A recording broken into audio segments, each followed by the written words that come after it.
Hi everyone, hello. My name is Anchal Arora and I welcome you all to my YouTube channel, The Chem Squad. और आज की video में हम लोग बात करने वाले हैं कि what really happens when we mix two acids or maybe when we mix two bases. मतलब क्या क्या हो सकता है उस प्रोसेस में एंड हाँ what would happen अगर दोनों strong acids हो या दोनों weak acids हो या एक strong एक weak acid and the same cases with the bases. तो क्या क्या हो सकता है, कौन किसके जीवन पे कितना इफेक्ट करेगा, कौन नहीं करेगा, कहाँ पे हमें इक्विलिब्रियम चीजों को ध्यान रखना पड़ेगा और कहाँ पे जरूरत ही नहीं है, हर चीज के बारे में हम लोग बात करने वाले हैं। ठीक है, लेट्स से मेरे पास एक फ्लास्क में 0.2 मोलर 500 ml HCl है एंड दूसरे फ्लास्क में 0.2 मोलर 500 ml H2SO4 है और मैं इन दोनों को उठा के मिक्स कर देती हूँ। मतलब मेरे पास जो फाइनल सोल्यूशन होगा, इस सोल्यूशन में HCl भी होगा और H2SO4 भी होगा। तो ऐसे टाइप के क्वेश्चंस में मुझे कैसे सोचना चाहिए, मेरा दिमाग कैसे चलना चाहिए, मुझे क्या समझना जरूरी है। पहली बात, दोनों एसिड स्ट्रॉन्ग है, कोई एसिड डिसोसिएशन कांस्टेंट की बात नहीं है, कोई पार्शियली डिसोसिएशन की बात नहीं है। फ्रैंकली हम लोग को पता भी है कि HCl और H2SO4 स्ट्रॉन्ग एसिड्स होते हैं। तो अब मैं दो स्ट्रॉन्ग एसिड्स को मिक्स कर रही हूँ, क्या बातें बदलेंगी, क्या बातें नहीं बदलेंगी, वो सब चीजों को भी डिस्कस करें। ठीक, सबसे पहली बात मुझे ये सोच के बताओ, अगर ये 500 ml है और ये 500 ml है, मैंने इन दोनों को मिक्स कर दिया, तो फाइनल सोल्यूशन में टोटल वॉल्यूम कितनी होगी? फाइनल सोल्यूशन में टोटल वॉल्यूम कितनी होगी? कितनी? Total volume would be 1000 ml या फिर 1 लीटर। क्या वॉल्यूम बदलने से कॉन्सेंट्रेशंस पे फर्क आना चाहिए? क्या सोल्यूशन की वॉल्यूम बदलने से कॉन्सेंट्रेशंस पे फर्क आता है? खुद सोच के बताओ। कॉन्सेंट्रेशंस पे हमने मूल कॉन्सेप्ट में पढ़ा है, व्हाट इज कॉन्सेंट्रेशन? मोलैरिटी। अगर हम मोलैरिटी की टर्म्स में बात करें तो वो होता है number of moles per unit volume of the solution. अब ये वॉल्यूम ऑफ द सोल्यूशन बढ़ रही है तो मोलैरिटीज घटनी चाहिए, क्योंकि नंबर ऑफ मोल्स को हमने छुआ नहीं है। इसका मतलब कि क्योंकि number of moles initially is equal to number of moles finally था, इसका मतलब m initially into v initially is equal to m final into v final होगा। जो तुम पढ़ते हो m1v1 is equal to m2v2, वो कैसे आता है कि एक्चुअली मिक्सिंग करने से मोल्स पे कोई फर्क ही नहीं पड़ा या ग्राम इक्विवेलेंट्स पे कोई फर्क ही नहीं पड़ा। इस वजह से m1v1 is equal to m2v2 आता है। याद आया? रिकॉल करा रही हो सब कुछ साथ साथ। तो यहाँ पे इसकी इनिशियल वॉल्यूम है 0.2, इनिशियल कॉन्सेंट्रेशन थी 0.2, I am so sorry, initial volume थी इतनी लीटर्स में, फाइनल कॉन्सेंट्रेशन अपन लोग को पता नहीं है, फाइनल वॉल्यूम कितनी है 1000/1000 लीटर में। तो ये कितना आ जाएगा? फाइनल कॉन्सेंट्रेशन आ जाएगी 0.2 इंटू 500/1000, जो आएगा 0.1 मोलर। तो HCl इस सोल्यूशन में HCl की कॉन्सेंट्रेशन हो जाएगी 0.1 मोलर हो जाएगी, राइट। H2SO4 की कॉन्सेंट्रेशन क्या हो जाएगी फाइनल सोल्यूशन में? सेम लॉजिक लगाओ, उसके मोल्स पे कोई फर्क नहीं पड़ रहा, तो इनिशियल मोल्स ऑफ H2SO4 और final moles of H2SO4 same रहेंगे। इसका मतलब उसके लिए भी m1v1 is equal to m2v2 करेंगे, इसकी भी फाइनल कॉन्सेंट्रेशन 0.1 मोलर आके आपके सामने हो जाएगी। ठीक, अब मुझे ये सोच के बताओ कि ये सब तो बदला, ये फर्क पड़ा कि वॉल्यूम बदली, जिसकी वजह से हर किसी की कॉन्सेंट्रेशन बदली फाइनल सोल्यूशन में। क्योंकि मैम आपने एक ही सोल्यूशन में ना दोनों को नहीं लिया हुआ था, आपने इसका अलग सोल्यूशन लिया था, इसका अलग सोल्यूशन लिया था, इनको मिक्स किया था और आपके पास एक फाइनल सोल्यूशन बन के तैयार हुआ था, है ना। तो अब मुझे एक और चीज सोच के बताओ, क्या लगता है H2SO4 के होने से HCl के टूटने पे कोई फर्क पड़ेगा या HCl के होने से H2SO4 के टूटने पे कोई फर्क पड़ेगा? व्हाट डू यू से? व्हाट वुड यू से? बताओ बताओ, क्या लगता है? हमने ये देखा कि इन दोनों को मिक्स करने से इन दोनों की कॉन्सेंट्रेशंस चेंज हुई थी in the final solution, in the final solution, right. अब मेरा सवाल है, क्या HCl के होने से H2SO4 के टूटने पे कोई फर्क पड़ेगा या H2SO4 के होने से HCl के टूटने पे कोई फर्क पड़ेगा? क्योंकि दोनों स्ट्रॉन्ग एसिड्स हैं, दोनों स्ट्रॉन्ग एसिड्स हैं, कंप्लीटली डिसोसिएट कर रहे हैं, तो एक दूसरे को बॉदर नहीं करेंगे, ना एक दूसरे से बॉदर होंगे। वो HCl कहेगा भाई मैंने तो पूरा टूटना ही है, H2SO4 कहेगा भाई मैंने भी पूरा टूटना ही है। तो अगर वो कंप्लीटली डिसोसिएट करेंगे ही करेंगे, तो इस वजह से एक दूसरे के होने से उनकी डिसोसिएशन की टेंडेंसी पे कोई फर्क नहीं पड़ेगा, कोई भी फर्क नहीं पड़ेगा। इसको जितना टूटना है ये उतना ही टूटेगा, इसको जितना टूटना है ये उतना ही टूटेगा। और ऐसे क्वेश्चंस में कोई हमसे फाइनल कॉन्सेंट्रेशन पूछ ले कि फाइनल H+ की कॉन्सेंट्रेशन बता दो, तो हाँ जी, इस पूरे सोल्यूशन में HCl था 0.1, H2SO4 भी था 0.1, एक टूटता है तो एक बनता है, 0.1 टूटेगा तो 0.1 मोलर यहाँ से, एक टूटता है तो दो बनते हैं, 0.1 टूटेगा तो 0.2 मोलर यहाँ से, टोटल H+ की कॉन्सेंट्रेशन आ जाएगी 0.3 मोलर। इसको करने का एक और तरीका भी है, आई होप आपको याद होगा कि अगर हम ग्राम इक्विवेलेंस पहले कैलकुलेट कर लें और फिर उसको बाद में टोटल वॉल्यूम से डिवाइड करें तो भी सिमिलर वे है। जैसे अगर मैं बोलूं कि मेरे पास HCl और H2SO4 है, मेरे पास अभी इनकी क्या क्या इंफॉर्मेशन है कि मैंने ये 0.2 मोलर लिया, इसका मैंने 500 ml लिया, ठीक है, ये भी मैंने 0.2 मोलर लिया, इसका भी मैंने 500 ml लिया। एन फैक्टर कितने H+ वो देता है, इसका 1 है, इसका 2 है। तो finally milli equivalence, molarity into volume into n factor करके मिली इक्विवेलेंस HCl के कितने आएंगे, HCl के मिली इक्विवेलेंस आएंगे 10, मिली इक्विवेलेंस H2SO4 के कितने आएंगे 20 आएंगे, मिली इक्विवेलेंस आ गए। तो अब जितने मिली इक्विवेलेंट्स HCl के होंगे उतने ही H+ देगा वो, यार इक्वल ग्राम इक्विवेलेंट से H+ देता है। लॉ ऑफ केमिकल इक्विवेलेंस कहता है irrespective of the stoichiometric coefficient, 1 gram equivalent of HCl will give 1 gram equivalent of H+ ions and 1 gram equivalent of H2SO4 will give 1 gram equivalent of H+ ions। सब revise करा रही हूँ मूल concept का भी, देख लो भैया, ये 10 और 20, तो H+ के भी मिली इक्विवेलेंट्स इतने ही होंगे। तो total milli equivalents of H+ कितने होंगे 30। टोटल वॉल्यूम कितनी है 500 + 500 विच इज 1000 ml। अब वो भी मिली में लिया तो ये भी मिली में ले सकते हैं। नॉर्मेलिटी ऑफ H+ आयंस कितना हो जाएगा, मिली इक्विवेलेंस अपॉन ये 0.3, और normality of H+ ions is equal to molarity of H+ ions into उसकी वैलेंसी, तो 1, तो मोलारिटी ऑफ H+ आयंस भी 0.3 मोलर आ गया। तो चाहे आप ग्राम इक्विवेलेंट वाले मेथड से करें, चाहे आप पहले सॉल्यूशन में फाइनल कॉन्सेंट्रेशंस लगा के नॉर्मल तरीके से जैसे आप पढ़ते हैं वैसे करें, आपके पास आंसर एग्जैक्टली सेम आएगा। इन क्वेश्चंस में ध्यान क्या रखना होता है, जहां a mixture of strong acids है वहां एक दूसरे से कोई फर्क नहीं पड़ेगा, पर यहाँ ध्यान ये देना है कि अगर different solutions of acid mix हो रहा है तो फाइनल सॉल्यूशन की वॉल्यूम चेंज होगी, और अगर वॉल्यूम चेंज होगी तो कॉन्सेंट्रेशंस चेंज होगी। तो याद रखिएगा कि what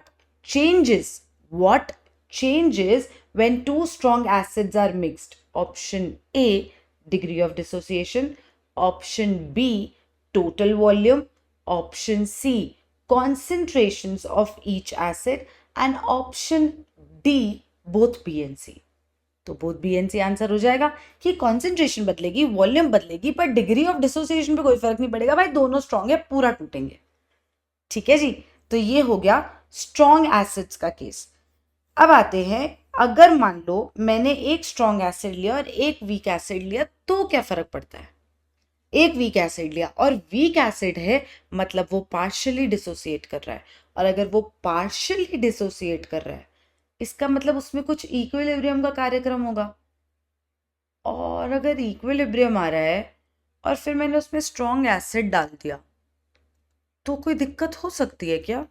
देखना जरा, ये रिएक्शन है, एसिटिक एसिड का कोई इक्विलिब्रियम है, मैंने उसमें HCl मिक्स कर दिया, दोनों को आपस में मिक्स किया ना मैंने, तो क्या कोई फर्क पड़ेगा? देखो ध्यान से कि यहाँ पे स्ट्रॉन्ग की सेहत पे क्या फर्क पड़ना है? स्ट्रॉन्ग को तो कोई फर्क नहीं पड़ रहा। स्ट्रॉन्ग कह रहा है भाई मैं तो स्ट्रॉन्ग ही हूँ, मैं तो जीवन भर स्ट्रॉन्ग रहूंगा, मैं तो कंप्लीटली डिसोसिएट करूंगा, तुम मेरे साथ वीक एसिड डाल दो, तुम मेरे साथ स्ट्रॉन्ग एसिड डाल दो, मेरे को क्या मतलब। पर वीक कह रहा है कि ओ भाई ये क्या हो गया। अब इसका एक इक्विलिब्रियम एस्टैब्लिश था, सही चल रही थी इसकी जिंदगी, स्टेबल, बढ़िया अपना खेल रहा था, ऊपर से किसी ने HCl डाल दिया। अब HCl डालने से इसको दिखा कि भाई कॉमन आयन है, और कॉमन आयन होने का मतलब क्या है? ये कुछ आयनाइज हुआ था, इसने कुछ H+ प्रोड्यूस किया था, इक्विलिब्रियम आ चुका था, सब सही चल रहा था, ऊपर से H+ का सोर्स आया तो यार H+ बढ़ गया ना सोल्यूशन में, और अगर H+ बढ़ गया सोल्यूशन में तो इक्विलिब्रियम डिस्टर्ब हो गया, ली शार्टलियर्स प्रिंसिपल। इक्विलिब्रियम डिस्टर्ब हो गया तो रिएक्शन कहेगा भाई मेरी स्टेबिलिटी के साथ छेड़खानी मत किया करो। अब तुमने H+ बढ़ाया है, मैं H+ घटाऊंगा to to what, to reestablish my equilibrium. और अगर मैं H+ घटाऊंगा तो ऐसा तो है नहीं कि रिएक्शन से H+ बाहर निकलते रहेंगे, नो, वो यूज अप होंगे। So in order to reestablish the equilibrium वो इस रिएक्शन को बैकवर्ड लेके जाएगा ताकि H+ जो है वो घटा सके।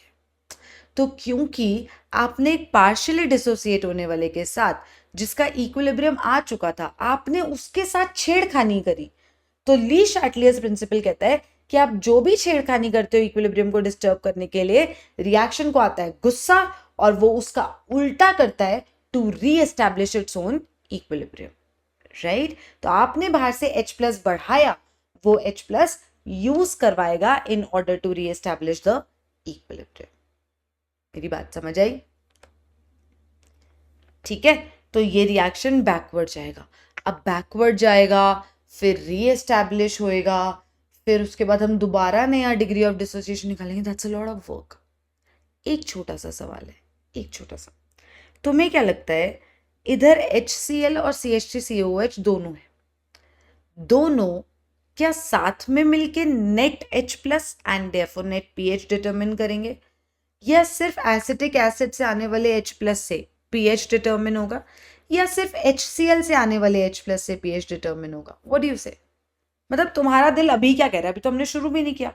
तुम्हें ये क्या लगता है सोच के कि यार दो चीजें हैं, HCl है, CH3COOH है, हमें इक्विलिब्रियम का कुछ मैम ने समझाया, अब मुझे ये सोचना है कि जो pH होगा, जो H+ की कॉन्सेंट्रेशन की वजह से pH होगा, वो डिटरमिन कौन करेगा? दोनों की कॉन्सेंट्रेशंस ऐड करके जो H+ आएगा, या सिर्फ HCl की वजह से, या सिर्फ एसिटिक एसिड की वजह से? व्हाट डू यू से? क्या लगता है? मुझे लगता है कि जो स्ट्रॉन्ग एसिड इस वीक एसिड को अपनी मर्जी से टूटने तक नहीं दे रहा है, वो इसको pH डिसाइड करने देगा, बोलेगा थम जा, साइड पे होके बैठ, और यहां से तू डिसाइड करेगा pH क्या है, मैं डिसाइड करूंगा pH क्या है, मैं स्ट्रॉन्ग हूं, तू कितना टूटेगा वो भी तो मैं डिसाइड कर रहा हूं। तेरा अच्छा खासा इक्विलिब्रियम एस्टैब्लिश था ना, क्या किया मैंने तेरे इक्विलिब्रियम के साथ? छेड़खानी। तू वापस लग गया उसको रीएस्टैब्लिश करने में, अब साइड होके बैठ जा, pH तो मैं ही डिटरमिन करूंगा। और सही बात है यार, जो वीक एसिड बेचारा अपने में उलझ गया तेरी वजह से, क्या ही कर लेगा तेरे सामने? तू ही तो डिसाइड कर रहा है उसकी फेट भी, and therefore pH of the solution भी। तो pH का लेना देना स्ट्रॉन्ग से होगा। तो अगर ऐसा सा क्वेश्चन आ जाए जिसमें वो एक स्ट्रॉन्ग और वीक दे दे और तुम डर जाओ कि ये इक्विलिब्रियम का क्वेश्चन है और तुम कॉमन आयन इफेक्ट लगाने लग जाओ, उसने बस pH पूछा है और स्ट्रॉन्ग की कॉन्सेंट्रेशन और वीक की कॉन्सेंट्रेशन सिमिलर है, तो तुम्हें तो भैया स्ट्रॉन्ग के अकॉर्डिंग pH निकालना, इतनी मेहनत करनी नहीं है, ट्रिक क्वेश्चन है, दिमाग खराब कर रहे हैं, बस करना मत, ठीक है? चलो क्वेश्चन समझते हैं। Case 1, only 0.1 molar acetic acid solution है। अच्छा, अभी कोई मिक्सिंग नहीं करी। एक बार रिकॉल कर लेते हैं कि अगर सिर्फ एसिटिक एसिड सोल्यूशन था तो पीएच का गेम क्या था। ठीक है, चलो लेट्स गो। CH3COOH एक्वस है और वो पार्शली आयनाइज होगा और देगा CH3COO minus aqueous plus H+ ions aqueous solution में। ठीक है जी। अब अगर ये 0.1 मोलर था शुरू में तो इसने कुछ आयनाइजेशन करी होगी और जिस वजह से इसमें इक्विलिब्रियम इवेंचुअली एस्टैब्लिश हो गया होगा। तो वो इक्विलिब्रियम एस्टैब्लिश करते हैं 0.1 1 माइनस अल्फा 0.1 अल्फा 0.1 अल्फा, ये सब हम कर चुके हैं। तो acid dissociation constant would be equal to concentration of products का product raised to the power their respective stoichiometric coefficients divided by the concentration of reactants raised to the power their respective stoichiometric coefficients। 0.1 से 0.1 गया, ये हो जाएगा 0.1 alpha square 1 minus alpha. मैंने मान लिया hit and trial में कि 1 minus alpha almost equal to 1 है, क्योंकि अल्फा जो है वो लेस देन इक्वल टू 0.5% है। तो के ए की वैल्यू दी हुई है, अल्फा आ जाएगा अंडर रूट ऑफ के ए बाय 0.1। ये सब हमने किया हुआ है। 10 टू द पावर -2 आ गया अल्फा। तो अगर मेरे पास alpha is equal to 10 to the power -2 आ गया तो अभी H+ आयन की कॉन्सेंट्रेशन कितनी हो गई, एसिटेट आयन की कॉन्सेंट्रेशन के equal, which is C alpha which is 0.1 into alpha 0.1 into 10 to the power -2 10 to the power -3 molar. तो pH कितना आ जाएगा, minus log of 10 to the power -3 molar. Molar हटा देते हैं भैया क्योंकि ये pH की वैल्यू निकाल के देनी है। pH आ जाएगा 3।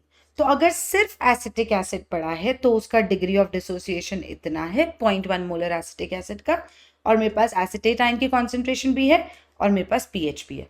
ये सिर्फ वो केस है कि जब मेरे पास सोल्यूशन में सिर्फ एसिटिक एसिड पड़ा है, राइट, जब मेरे पास सोल्यूशन में सिर्फ एसिटिक एसिड है। केस 2, एक सोल्यूशन है जिसमें एसिटिक एसिड है और HCl भी है। अब सोचो, अब सोचना ध्यान से। HCl अगर किसी भी सोल्यूशन में है उसको आसपास वालों से कोई मतलब है? कोई भी एसिडिक सोल्यूशन है उसको आसपास वालों से क्या मतलब? वो कहेगा भाई मैंने कंप्लीटली डिसोसिएट होना है। तो अगर मैं 0.1 मोलर था तो मैं 0.1 मोलर H+ आयंस और 0.1 मोलर Cl- आयन दूंगा, बात खत्म।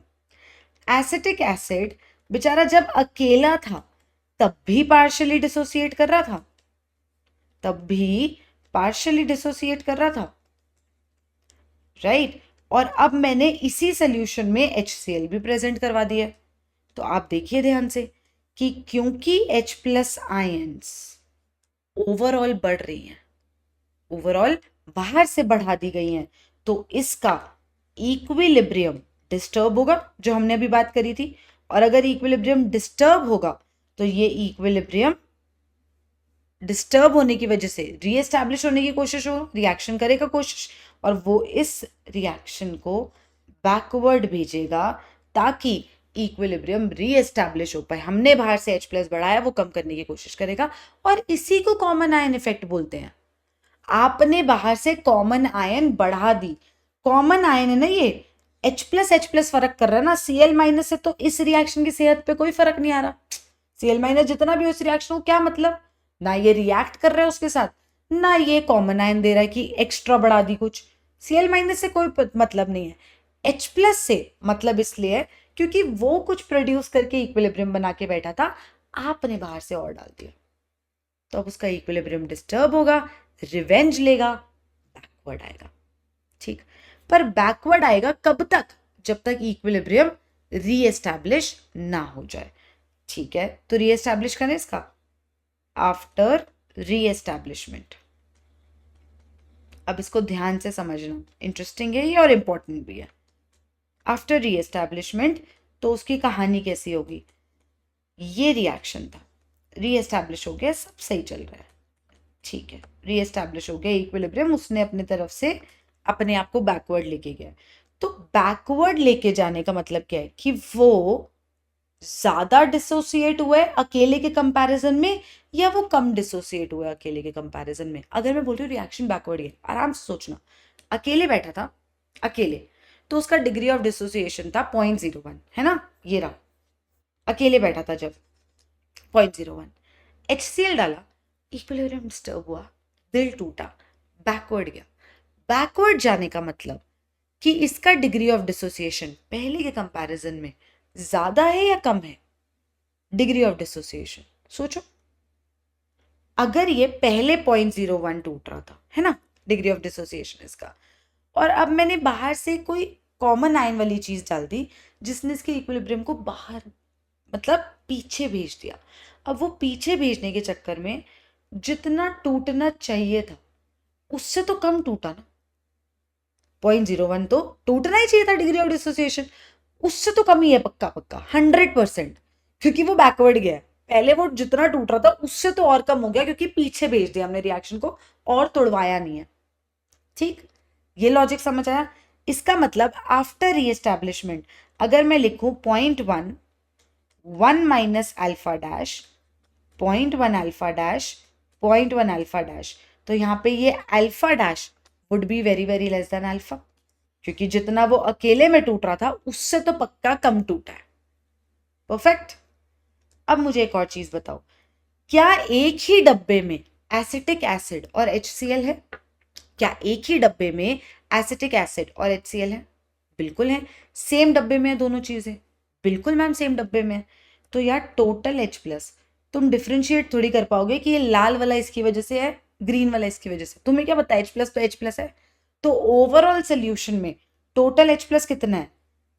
0.1 अल्फा डैश इसकी वजह से प्लस 0.1 इसकी वजह से। तो जब भी आप इक्वेशन लिखते हो और आप बोलते हो रीएस्टैब्लिश हो गया है, तो आप टोटल चीजें लिखते हो ना कि पूरे सोल्यूशन में टोटल H+ कितना है, वो ये है। समझे मेरी बात? समझे?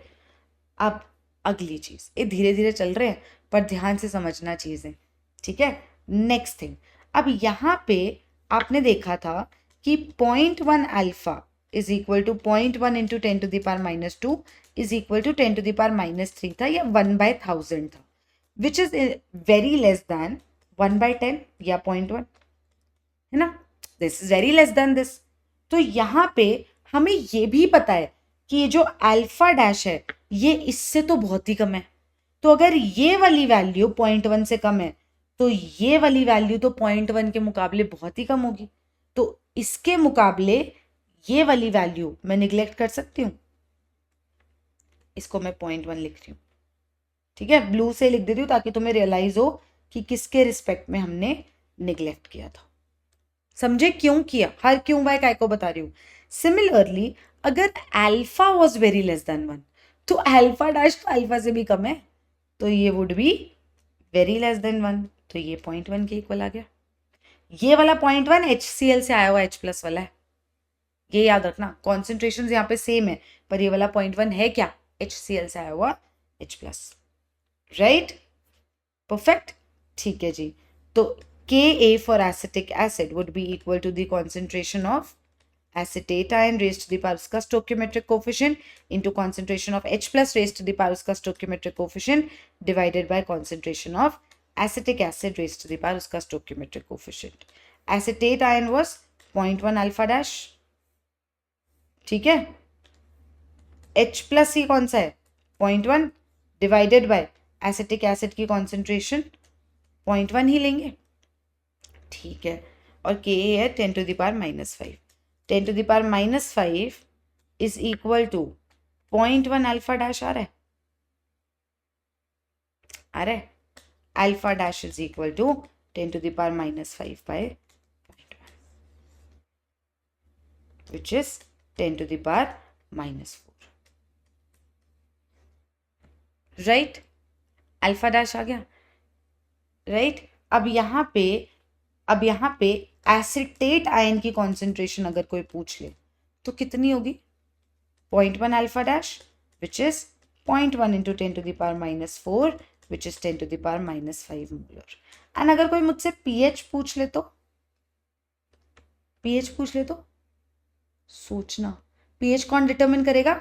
स्ट्रॉन्ग, क्योंकि वो बैठा है, वो कहेगा तेरे को थोड़ी करने देंगे, तू कितना टूट रहा है वो भी मैंने डिटरमिन करवाया, और इस वजह से पीएच हो जाएगा minus log of H plus from HCl, pH comes out to be 1। अब ये तो आपने सॉल्व कर लिया। अगर मैं आपको ये वैल्यूज ना देती तो आप इस चीज को कैसे समझते वो भी देख लो, क्योंकि वो भी जरूरी है। उससे तुम्हें मैं दिखाऊंगी कि कैसे HCl के होने से एसिटिक एसिड कितना टूट रहा है वो मैटर कर रहा है। देखना, अगर मेरे पास एक सोल्यूशन में C1 concentration of acetic acid है और C2 कॉन्सेंट्रेशन ऑफ HCl है, तो फाइनल सोल्यूशन में जो भी कहानी है वो सोचो। पॉज द वीडियो, जो भी मैंने यहाँ किया है ना एग्जैक्ट सेम चीज होने वाली है वहां पे, एग्जैक्ट सेम चीज। तो सोचो और खुद से ट्राई करो, फिर मैं करा रही हूँ। अभी मैंने वैल्यूज ली थी, मैंने वैल्यूज नहीं ली, मैंने बस एक एक्सप्रेशन निकालना है अब तुम्हें कुछ चीजें सिखाने के लिए, बट तुम इसको खुद से पहले करोगे। ये दोनों का सोल्यूशन है पानी में, देखना क्या होगा। देखो भाई, पॉज कर लेना भाई खुद से प्लीज यार। देखो HCl एक्वस, अब मैं जल्दी जल्दी बताऊंगी, ध्यान पूरा अब यहाँ। H plus aqueous plus Cl minus aqueous, अगर ये C2 था तो ये C2 बनेगा, ये भी C2 बनेगा। एसिटिक एसिड अगर अकेला होता, अगर वो अकेला होता तो वो ये बनाता, और ये होता C1 1 minus alpha, C1 alpha, C1 alpha, right. But because of the common ion effect इसका इक्विलिब्रियम डिस्टर्ब होगा, ये बैकवर्ड जाएगा और ये फिर री एस्टैब्लिश होगा। यही सब बात करी हमने। आफ्टर री एस्टैब्लिशमेंट क्या होगा? Acetic acid aqueous gives CH3COO minus aqueous plus H plus aqueous. क्या होगा बेटा जी? जितना टूटना चाहिए था उससे कम टूटेगा, तो ये टूटेगा C1 1 minus alpha dash, where alpha dash is less than alpha because of common ion effect. ये कितना होगा? C1 alpha dash, C1 alpha dash, but H plus overall solution का सोचा था, आई होप सोचा था, प्लस HCl से आने वाला H प्लस। ये कौन है बेटा? HCl से आने वाला, मैं हट रही हूँ स्क्रीन से, H प्लस, या फिर स्ट्रॉन्ग से आने वाला H प्लस। HCl से आने वाला H प्लस मतलब स्ट्रॉन्ग एसिड से आने वाला H प्लस, राइट। फिर हमने ये समझा कि अगर alpha very very less then 1 है तो अल्फा डैश तो पक्का वेरी वेरी लेस देन 1 है, तो C1 के इक्वल हो जाएगा ये ऑलमोस्ट, और C1 अल्फा डैश C2 के मुकाबले तो कम ही है क्योंकि अल्फा डैश बहुत छोटी वैल्यू है। तो मैं इसको क्या लिख सकती हूँ, ध्यान से देखना, Ka is equal to concentration of acetate ion into concentration of H plus divided by concentration of acetic acid, C1 alpha dash into C2 upon C1. This is Ka. Ka is equal to C2 alpha dash. Alpha dash is Ka by C2. Where C2 क्या है? Ma'am concentration of strong acid. ना ना ना ना ना. This is the concentration of H plus from strong acid. बहुत important बात है ये स्ट्रॉन्ग एसिड की कॉन्सेंट्रेशन थोड़ी है, ये तो H प्लस की कॉन्सेंट्रेशन है स्ट्रॉन्ग एसिड से। तो मैम एक सेकेंड, यहां पे ये जो 0.1 था ये HCl वाला H प्लस था, हाँ ये HCl की कॉन्सेंट्रेशन वाला, सॉरी HCl से आने वाला H प्लस की कॉन्सेंट्रेशन थी। तो यहां पे हमें ये समझ आया कि वीक कितना टूट रहा है, वीक कितना टूट रहा है ये स्ट्रॉन्ग डिसाइड कर रहा है, उसी पे तो डिपेंड कर रहा है कि तू कितना टूटेगा। अब देखो वीक वाले की तो कॉन्सेंट्रेशन का कोई लेना देना ही नहीं है, उसी के डिग्री ऑफ डिसोसिएशन से उसका कितना डिग्री ऑफ डिसोसिएशन होगा ये स्ट्रॉन्ग से आने वाला H प्लस डिसाइड कर रहा है। भाई साहब इतनी चलती है क्या स्ट्रॉन्ग एसिड की मार्केट में, समझे। और अगर वो यहाँ पे मुझसे एसिटेट आयन की कॉन्सेंट्रेशन पूछ ले तो मैं निकाल दूंगी C1 alpha dash which is C1 into Ka by C2, right. और अगर मुझसे यहाँ पे pH पूछ ले तो pH कौन डिसाइड करेगा? pH डिसाइड करेगा स्ट्रॉन्ग, वीक थोड़ी कर देगा। समझे? ठीक है, तो ये एक्सप्रेशन वाइज और बाकी सॉल्व करके न्यूमेरिकल भी दिखा दिया है। और ये जो मैंने बोला है ना, इस चीज को बहुत ध्यान देना, बहुत इंपॉर्टेंट बात है ये। ठीक है, अब ये क्वेश्चन है और इस क्वेश्चन में मुझे degree of dissociation of acetic acid चाहिए और मुझे एसिटेट आयन की कॉन्सेंट्रेशन चाहिए। इस फाइनल सोल्यूशन में एसिटेट आयन की कॉन्सेंट्रेशन क्या है और degree of dissociation for acetic acid क्या होगा। Try this yourself, then we'll do it together. Try करो।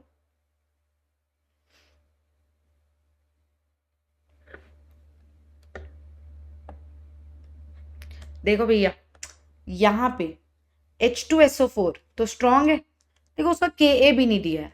वीक को डिटरमिन करने के लिए वो Ka लिख भी देता है कि भाई तू दिमाग लगाइयो कि एसिड डिसोसिएशन कांस्टेंट दिया है तो वीक है, पर H2SO4 तो स्ट्रॉन्ग है। ठीक है, एसिटिक एसिड बेचारा पार्शियली डिसोसिएट करेगा H++ एसिटेट आयन, है ना। अब सोचो, अगर ये 0.1 मोलर है तो H+ कितना बनेगा? 0.2 मोलर। अगर ये 0.1 है तो ये कुछ डिसोसिएट होता अगर अकेले होता, पर because there is common ion effect तो इसका इक्विलिब्रियम डिस्टर्ब होगा, ये बैकवर्ड जाएगा और बैकवर्ड जाने के बाद क्या होगा? रीएस्टैब्लिशमेंट ऑफ इक्विलिब्रियम। तो ये जितना टूटना चाहिए था एसिटिक एसिड उससे ज्यादा टूटेगा या उससे कम टूटेगा? ये एसिटिक एसिड जितना टूटना चाहिए था ये उससे ज्यादा टूटेगा या ये उससे कम टूटेगा? बताओ, कम टूटेगा। अच्छा, अगर आपने मैंने जो भी बोला है उसमें बस ये फॉर्मूला रट लिया ना, alpha dash is equal to Ka/C2, तो आपको ये याद रह जाएगा कि जो C2 है वो कौन है? एसिड से आने वाला H+। ये तो याद रहेगा ही नहीं, एसिड की कॉन्सेंट्रेशन ही याद रहेगा। और आप ना क्या गलती कर सकते हो वो समझो, आप बोलोगे कि इसका अल्फा डैश होगा Ka/C2,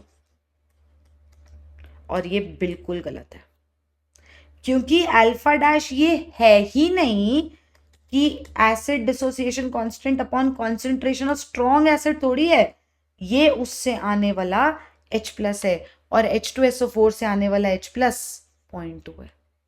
तो अल्फा डैश यहां पे हो जाएगा Ka/0.2 और एसिटेट आयन फिर हो जाएगा, रीएस्टैब्लिशमेंट के बाद की बात कर रही हूँ, 0.1 इंटू 10⁻⁵/0.2 और पीएच भी स्ट्रॉन्ग डिसाइड करेगा।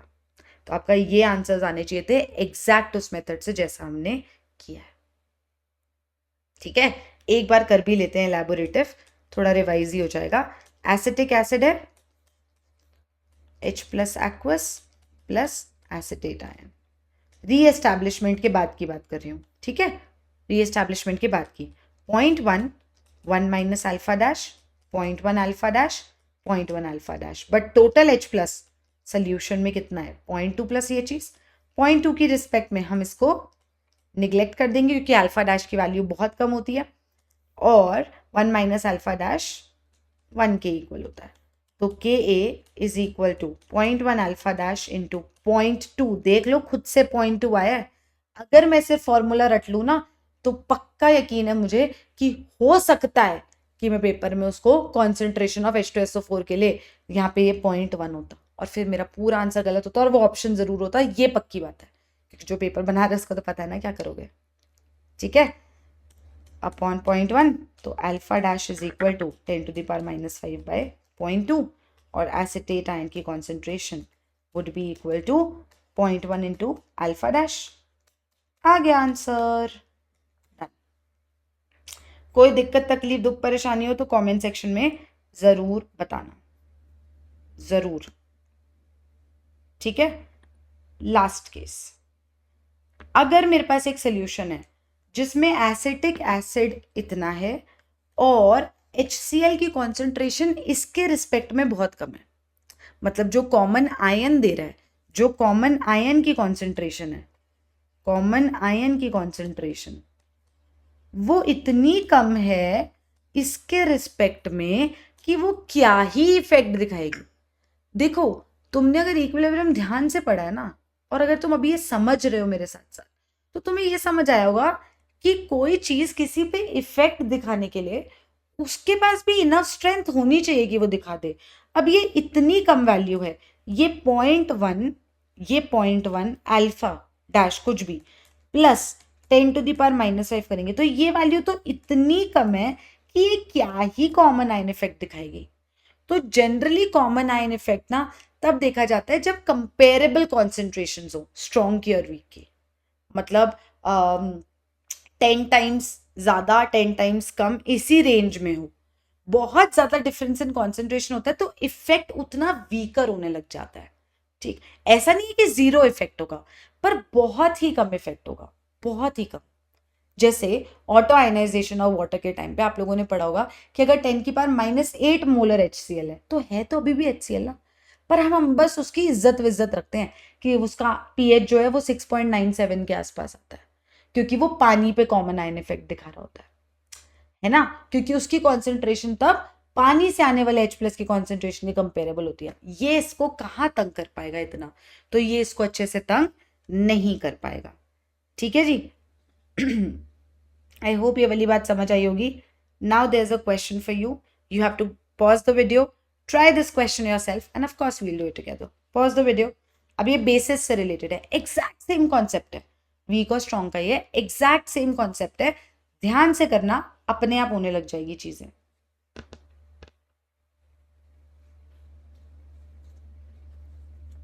कंपेरेबल कॉन्सेंट्रेशंस वाली बात याद रखना, ठीक है। तो चलो let's start. 0.1 molar ammonium hydroxide solution है along with 0.01 molar NaOH। Kb इसका दिया है, इसका मतलब ये वीक बेस है, ये स्ट्रॉन्ग बेस है। एक स्ट्रॉन्ग बेस और वीक बेस को मिक्स किया है, कॉमन आयन इफेक्ट वाली गेम है, OH- आयन कॉमन होगी। चलो फिर भी आगे की बात सुनते हैं। What would be the pH of the solution, अभी बताते हैं। Ammonium ion concentration, degree of dissociation and sodium ion concentration. देखो यार, जो स्ट्रॉन्ग है उसने तो पूरा ही टूटना है, उसको क्या मतलब सामने कौन है, उसको तो कोई मतलब नहीं है। तो NaOH एक्वस तो कंप्लीटली डिसोसिएट करेगा to give Na plus aqueous plus OH- aqueous. ये तो पक्का कंप्लीटली डिसोसिएट करेगा 100%, राइट। अब ये कंप्लीटली डिसोसिएट करेगा, ये 0.01 मोलर है, तो ये जब खत्म हो जाएगा तो ये भी 0.01 मोलर, ये भी 0.01 मोलर। अब अगर मैं वीक बेस की बात करूं, अमोनियम हाइड्रोक्साइड एक्वस जो है अमोनियम आयन देगा प्लस OH- आयन्स देगा, करेक्ट जा रहा है, ठीक है। इसका 0.1 मोलर कॉन्सेंट्रेशन है। अब मेरी बात ध्यान से समझो कि ये जो कॉमन आयन का चस्का है, ये OH- आयन सोल्यूशन में अगर बढ़ गए हैं दोनों के होने से, तो ये सोडियम हाइड्रोक्साइड की डिसोसिएशन पे अफेक्ट करेंगे या ये अमोनियम हाइड्रोक्साइड की डिसोसिएशन पे अफेक्ट करेंगे। सोडियम हाइड्रोक्साइड को तो फर्क नहीं पड़ेगा कौन है कौन नहीं, होगा भाई यहाँ से मैं हूं बहुत है, पर अमोनियम हाइड्रोक्साइड कहेगा शिट यार, मेरा तो ये इक्विलिब्रियम डिस्टर्ब करके ही मानेंगे। और क्योंकि हम बाहर से हाइड्रोक्साइड आयन बढ़ा रहे हैं तो हाइड्रोक्साइड आयन घटाना चाहेगा, रिएक्शन बैकवर्ड जाएगा। Hold that thought, hold that thought. एक क्वेश्चन है मेरा कि ये प्रोसीजर मुझे समझ आ गया है, मुझे बताओ अभी तक क्या मैं सोडियम आयन की कॉन्सेंट्रेशन विद फुल कॉन्फिडेंस बता सकती हूँ कि सोल्यूशन में क्या होगी आफ्टर एवरीथिंग इज डन। अभी से बता सकती हूँ कि सोडियम आयन की कॉन्सेंट्रेशन क्या होगी इस पूरे सोल्यूशन में। हाँ, वो हमेशा ही 0.01 रहेगी, क्योंकि ये एक स्ट्रॉन्ग बेस है, ये तो पूरा ही डिसोसिएट कर रहा है, तो मैम सोडियम आयन तो हमेशा ही 0.01 रहेगा। तो आप उसका आंसर तो अभी लिख दो कि सोडियम आयन कॉन्सेंट्रेशन 0.01 मोलर है। क्या मैं अमोनियम आयन कॉन्सेंट्रेशन भी अभी से बता सकती हूँ? अभी से सोचना नहीं, वो वीक है ना, वो इक्विलिब्रियम पूरा रीएस्टैब्लिश होगा, फिर कुछ 0.1 अल्फा डैश, वो अल्फा डैश निकालना पड़ेगा, तब अमोनियम आयन आएगा। तो आफ्टर द रीएस्टैब्लिशमेंट ऑफ इक्विलिब्रियम मैं पूरा प्रोसीजर करूंगी, तब जाके मेरे पास अमोनियम आयन आएगा। Got the point? परफेक्ट, ठीक है। चलो आगे चलते हैं। तो अब मैंने रीएस्टैब्लिश करना है. After reestablishment of equilibrium, ammonium hydroxide aqueous gives ammonium ion aqueous plus OH ions aqueous. तो ये था भैया 0.11 माइनस अल्फा डैश बचेगा, ये 0.1 अल्फा डैश, ये 0.1 alpha dash plus plus plus NaOH strong से आने वाला OH माइनस 0.01. अब अल्फा डैश की वैल्यू बहुत ही कम होगी तो उसको निगलेक्ट कर देंगे, तो ये आ जाएगा 0.01, ये आ जाएगा 0.1. Kb would be equal to the concentration of ammonium ion into the concentration of OH minus ion upon the concentration of ammonium hydroxide 10 to the power minus 5. Ammonium ion की concentration 0.1 alpha dash into 0.01 upon 0. Exact वही base acids वाला concept है यहाँ पे. तो alpha dash की value आ जाएगी 10 to the power minus 5 upon 0.01. और ये 0.01 क्या था मैम? NaOH की कॉन्सेंट्रेशन. गलत. ये 0.01 था स्ट्रॉन्ग बेस से आने वाले OH माइनस की कॉन्सेंट्रेशन. H2SO4 में गड़बड़ करते हुए दिखाया था ना कि कैसे हो सकती है, वही चीजें हैं. तो अल्फा डैश की वैल्यू आ जाएगी 10 to the power minus 3. तो अमोनियम आयन की कॉन्सेंट्रेशन कितनी आ जाएगी? अमोनियम आयन की कॉन्सेंट्रेशन आ जाएगी क्या? 0.1 into 10 to the power minus 3 10 to the power minus 4 molar. Ammonium ion भी निकाल दिया. पीएच कौन डिटरमिन करेगा, स्ट्रॉन्ग या वीक? स्ट्रॉन्ग. ठीक है. तो OH माइनस आयन NaOH से 0.01, राइट. तो POH कितना आ जाएगा? Minus log of this 0.01 which comes out to be 2. पर पेपर में पूछेगा पीएच, इस बात का ध्यान रखना, बहुत जरूरी बात है ये. यहां पे अगर पीएच पूछा तो आप जो निकालोगे वो POH होगा और ये आपको मिलेगा ऑप्शन ए, जो गलत होगा. बिकॉज बेसिक सोल्यूशन है तो pH can never be less than 7, pH greater than 7 ही होगा. ठीक है. तो pH आ जाएगा 12. तो यहां तक बात हो गई थी कि क्या होता है जब हम दो स्ट्रॉन्ग एसिड्स मिक्स करते हैं या दो स्ट्रॉन्ग बेसिस, और क्या होता है जब हम स्ट्रॉन्ग और वीक को मिक्स करते हैं. नेक्स्ट वीडियो में आगे बात करेंगे. तब तक के लिए सब्सक्राइब कर लो अगर नहीं किया, और अगर कर दिया तो औरों से करवा दो, और लाइक कर दिया करो वीडियो को. यार मैं कैसे मोटिवेटेड हूँ वीडियो बनाने के लिए, बताओ. चलो बाय.